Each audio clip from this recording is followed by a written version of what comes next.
देश में चल रहे अंग्रेजों के जमाने के कानून अब बीते वक्त की बात हो चुकी है, क्योंकि देश में अब भारतीय न्याय संहिता लागू हो चुकी है।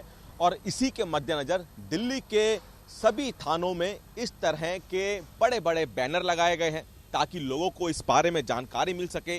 1 जुलाई 2024 से लागू होने वाले नए कानूनों के तहत यहाँ बताया गया है कि किस तरह से किसको क्या फायदा मिलेगा। बाल सुरक्षा संबंधित प्रावधान को लेकर भी यहाँ पे बताया गया है कि क्या क्या बदलाव किए गए हैं।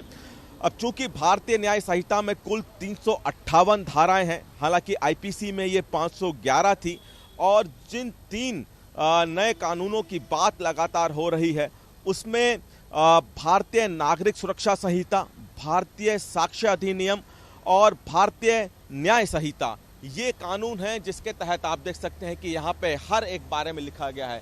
सुरक्षा के तहत क्या क्या बदलाव यहाँ किए गए हैं। नए आधारिक कानून के तहत पारदर्शिता व जवाबदेही, ताकि ये इसलिए लिखे गए हैं, पोस्टर लगाए गए हैं थानों में, ताकि जो लोग थानों में अपनी शिकायत लेकर आते हैं उनको इस बारे में जानकारी मिले, लोग जागरूक हो सके। ये देखिए यहाँ पे लिखा गया है कि जो 3 बदलाव जो किए गए हैं, भारतीय न्याय संहिता, भारतीय नागरिक सुरक्षा संहिता, भारतीय साक्ष्य अधिनियम, तो इन्हीं को लेकर जागरूकता यहाँ पे दिल्ली पुलिस की तरफ से प्रायोरिटी की गई है। यहाँ देखिए लिखा हुआ है कि नए कानूनों में बच्चों के अधिकारों की रक्षा के बारे में भी जिक्र किया गया है।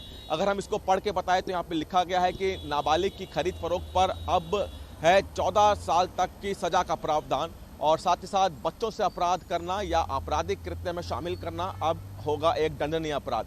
तो ये तमाम सुरक्षा जिस तरह से भारतीय न्याय संहिता लागू हो गई है आईपीसी के तहत, वो यहाँ पे जागरूकता दिल्ली पुलिस की तरफ से फैलाई जा रही है।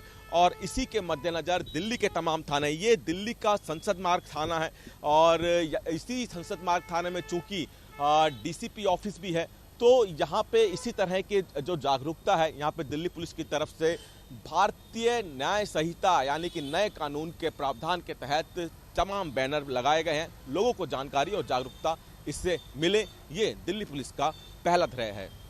कैमरामैन प्रियदर्शन के साथ दिल्ली से सूर्य समाचार के लिए विनय सिंह।